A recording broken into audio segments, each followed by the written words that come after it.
Hey, what's up guys? Devin here with Backcountry Exposure. We're going to discuss the benefits of a freestanding backpacking tent today, but this is a collaboration with another awesome YouTuber, Huck Outdoors. Jason is going to be sharing on his channel a discussion about the benefits of a non-freestanding tent. And so definitely jump over, check out his video, because it's going to be a great way for you to compare and contrast between the two different styles of shelter systems that you would find out there on the market, so that you can make a better educated decision on what makes the most sense for your backpacking system. The first thing that we should discuss and talk about is defining what freestanding even means. A freestanding tent has some kind of pole structure that creates a skeleton that holds up the body of the tent and does not require any stakes for it to be able to pitch correctly. So I can set this up without having to put any of the stakes out, and it's going to work as a shelter. Is it the ideal pitch? No, it really isn't. In order for this to perform in weather, wind and rain and storms, you really need to pitch this with it all staked out. But that is going to be the biggest benefit to this, is it's super versatile to be able to pitch really in any kind of location or scenario that you would find yourself in.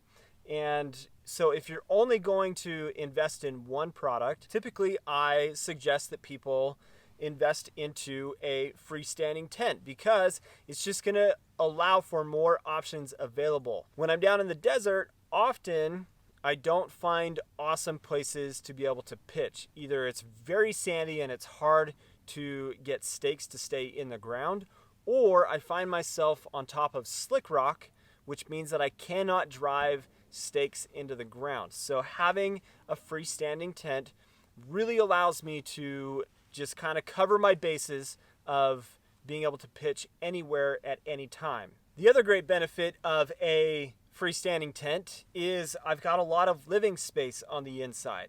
I've got a dome style shelter here, and with vertical walls and a high peak height, I've got a lot of living space, which makes being in this shelter, when I have to sit out a storm or anything that requires me to spend more time in the shelter, it's more comfortable.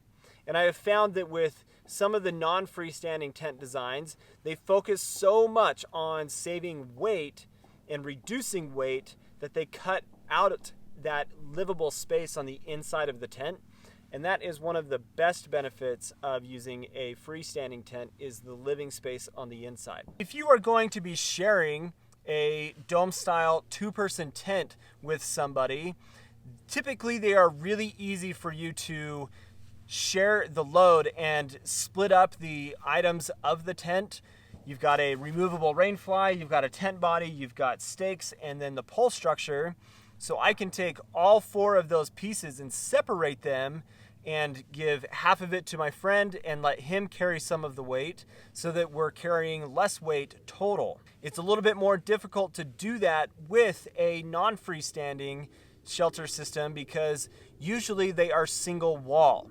And that's going to lead me into some of the cons of using a freestanding tent.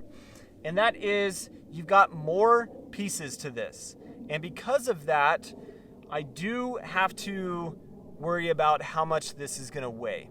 Just by nature, a freestanding tent of this nature is going to weigh more than a non-freestanding tent. You've got a pole structure that adds weight. It's more metal. It's more things to be added to the body of the tent. And I've got a secondary layer here on top of the tent body that adds additional weight as well. And very often a non-freestanding tent is going to have just a single layer for the top of it, and then a little bit of mesh around the bottom of the bathtub floor. And so, yes, you are going to carry a little bit more weight. However, this does lead me to another benefit of a freestanding tent. Because I have two layers here, I'm protected more against condensation that I would find by using a single wall tent.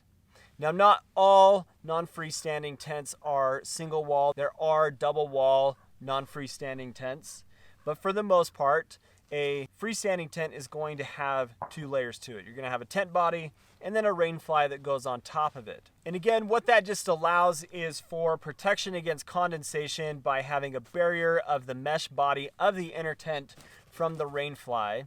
But this does lead to another con, and that is if you find yourself in really stormy types of conditions, this style lends itself to not protecting your gear. It's difficult for me to pitch this tent with the rain fly on it because the pole structure goes between the tent body and the rain fly.